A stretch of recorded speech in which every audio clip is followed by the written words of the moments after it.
When did he ask you to buy meth for him? He demanded of me. A roommate under the influence? And said, hey, come smoke some with me. And he holds out a bag of meth. And I went, are you out of your mind? Or Did you know that he made a report to the police about dealing meth from your house? was it an excuse to push him out? You got a temporary restraining order. I did, ma'am. That was Retribution. This is Judge Judy.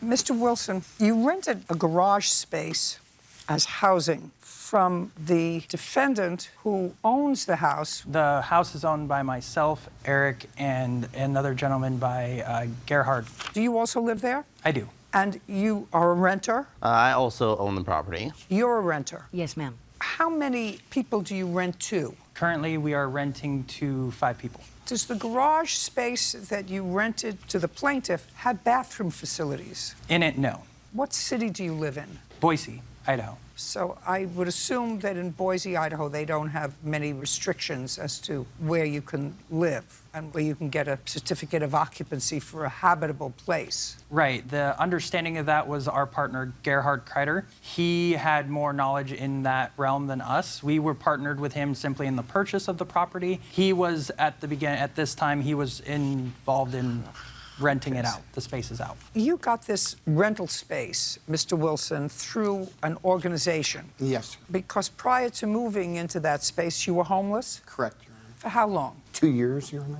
When you moved into the garage space, did you sign a lease? Yes, I did. How many months was that lease? For 6 months, and I have copies.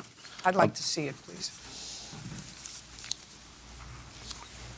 There was a first, last, and security furnished to the defendants. Okay. And this organization, which is designed to help find places for the homeless to live, they gave first, last, and security to these 2 gentlemen that own the property. Yes, Your Honor. And how much was the rent that you were charging for this garage? The rent space that he was being charged was $650, I believe, and the security deposit was $250. Had you ever rented that garage before? No, ma'am. Was it a raw garage? I don't know. I'm uncertain what you mean.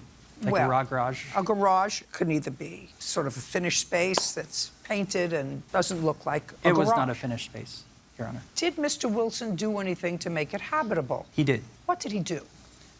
He laid down carpet, he cleaned the space, He laid down carpet. Yes. Where did you get the carpet from, Mr. Wilson? I purchased the carpet With what? with funding from people that were loaning me money. I got advances from friends and family, That gave you some money to buy some carpet and paint. And I did therefore paint the place and put pictures on the walls and mirrors. Did he do that? It's my understanding, yes, that he did do that. And he moved in on what date? Close to the beginning of February, I believe. How long has Miss Chavarella been living in your house? Since, oh, go ahead. About 14 months. What kind of work do you do? I worked when I became a resident in the house. Just a second. But I am since retired and disabled. I'm disabled. You're retired and disabled.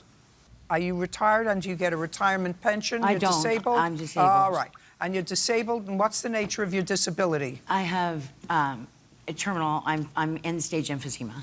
Do you get money from Social Security? I do, ma'am. How much? $781 a month. How much is her rent? Gina pays $500 rent. She current in her rent? She is. That leaves her $281 to live on for the month. Yes, I adjusted her rent after a mix-up in the Social Security office. She was receiving more rent. She's lived with us for quite some time. And I lowered her rent from $650 to $500 to try to accommodate that accounting error that happened for her. She was receiving more money before. The Social Security office overpaid me by $4,000, and this was all taking place during the first part of my residency there. And so, yeah.